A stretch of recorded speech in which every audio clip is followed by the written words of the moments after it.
bags. Every brave has its own private medicine bag. Everything that is incomprehensible, or supposed to be supernatural, religious, or medical, is medicine. This feast, being an unusual one, in honor of strangers, and in connection with a peculiar and unexpected event, was medicine. Even Crusoe, since his gallant conduct in saving the Indian child, was medicine, and Dick Varley's double-barreled rifle, which had been an object of wonder ever since his arrival at the village, was tremendous medicine. Of course, the Indians were arrayed in their best. Several wore necklaces of the claws of the grizzly bear, of which they are extremely proud, and a gaudily picturesque group they were. The chief, however, had undergone a transformation that well nigh upset the gravity of our hunters, and rendered Dick's efforts to look solemn quite abortive. Saint-Nitzarish had once been to the trading forts of the Palefaces, and while there had received the customary gift of a blue surtout with brass buttons, and an ordinary hat such as gentlemen wear at home. As the coat was a good deal too small for him, a terrible length of dark bony wrist appeared below the cuffs. The waist was too high, and it was with great difficulty that he managed to button the garment across his broad chest. Being ignorant of the nature of a hat, the worthy savage had allowed the paper and string with which it had been originally covered to remain on, supposing them to be part and parcel of the hat; and this, together with the high collar of the coat, which gave him a crushed up appearance, the long black naked legs, and the painted visage, gave to him a tout ensemble which we can compare to nothing, as there was nothing in nature comparable to it.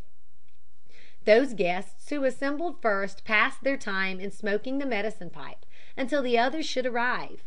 For so long as a single invited guest is absent, the feast cannot begin. Dignified silence was maintained while the pipe thus circulated from hand to hand. When the last guest arrived, they began. The men were seated in 2 rows, face to face. Feasts of this kind usually consist of but one species of food, and on the present occasion it was an enormous cauldron full of maize which had to be devoured. About 50 sat down to eat a quantity of what may be termed thick porridge that would have been ample allowance for 100 ordinary men. Before commencing, Saint-Nitzarish desired an aged medicine man to make an oration, which he did fluently and poetically. Its subject was the praise of the giver of the feast. At the end of each period there was a general "How, how" of assent, equivalent to the "Hear, hear" of civilized men. Other orators then followed, all of whom spoke with great ease and fluency, and some in the most impassioned strains, working themselves and their audience up to the highest pitch of excitement, now shouting with frenzied violence till their eyes glared from their sockets, and the veins of their foreheads swelled almost to bursting, as they spoke of war and chase; anon breaking into soft modulated and pleasing tones, while they dilated upon the pleasures and peace of hospitality. After these had finished, a number of wooden bowls of maize porridge were put down between the guests, 1 bowl to each couple facing each other. But before commencing, a portion was laid aside and dedicated to their gods, with various mysterious ceremonies. For here, as in other places where the gospel is not known, the poor savages fancied that they could propitiate God with sacrifices. They had never heard of the sacrifice of a broken spirit and a contrite heart. This offering being made, the feast began in earnest. Not only was it a rule in this feast that every mouthful should be swallowed by each guest, however unwilling and unable he should be to do so, but he who could dispose of it with the greatest speed was deemed the greatest man, at least on that occasion, while the last to conclude his supper was looked upon with some degree of contempt. It seems strange that such a custom should ever have arisen, and one is not a little puzzled in endeavoring to guess at the origin of it. There is one fact that occurs to us as the probable cause. The Indian is, as we have before hinted, frequently reduced to a state bordering on starvation, and in a day after may be burdened with superabundance of food. He oftentimes, therefore, eats as much as he can stuff into his body when he is blessed with plenty, so as to be the better able to withstand the attacks of hunger that may possibly be in store for him. The amount that an Indian will thus eat at a single meal is incredible. He seems to have the power of distending himself for the reception of a quantity that would kill a civilized man. Children, in particular, become like tightly inflated little balloons after a feast, and, as they wear no clothing, the extraordinary rotundity is very obvious, not to say ridiculous.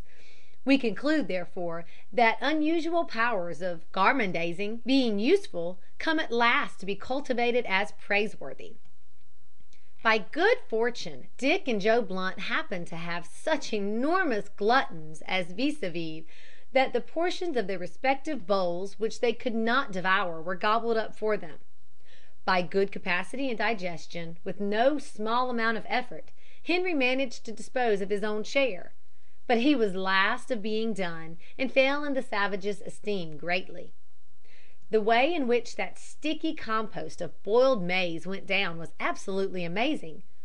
The man opposite Dick, in particular, was a human boa constrictor.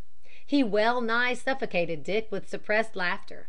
He was a great raw-boned savage, with a throat of india rubber, and went quickly and quietly on, swallowing mass after mass, with the solemn gravity of an owl. It mattered not a straw to him that Dick took comparatively small mouthfuls, and nearly choked on them, too, for want of liquid to wash them down. Had Dick eaten none at all, he would have uncomplainingly disposed of the whole. Jack, the giant killer's feats were nothing to his, and when at last the bowl was empty, he stopped short like a machine from which the steam had suddenly been cut off, and laid down his buffalo horn spoon without a sigh. Dick sighed, though, with relief and gratitude when his bowl was empty. "I hope I may never have to do that again," said Joe that night as they wended their way back to the chief's tent after supper. "I wouldn't be fit for anything for a week arter I ate it." Dick could only laugh, for any allusion to the feast instantly brought back that owl-like gourmand to whom he was so deeply indebted. Henry groaned. "Oh, mes boy, I am speechless. I am ready for the bust. Oui-ah, I wish it was tomorrow."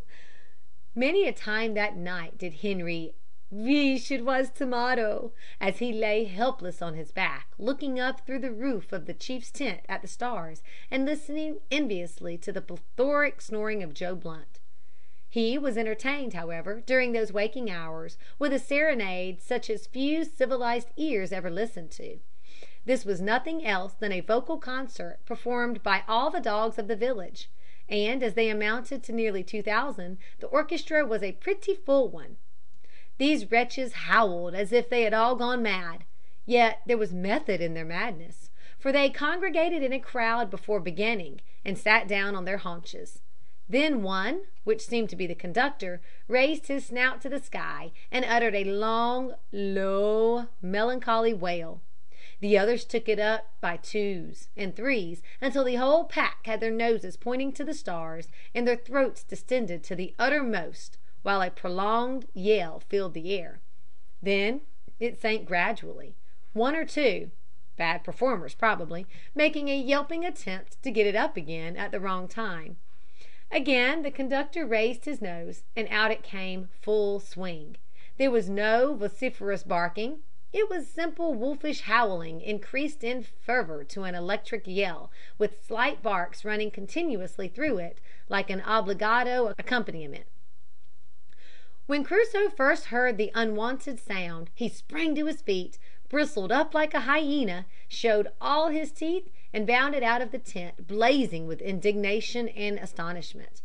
When he found out what it was, he returned quite sleek, and with a look of profound contempt on his countenance, as he resumed his place by his master's side, and went to sleep. Chapter 9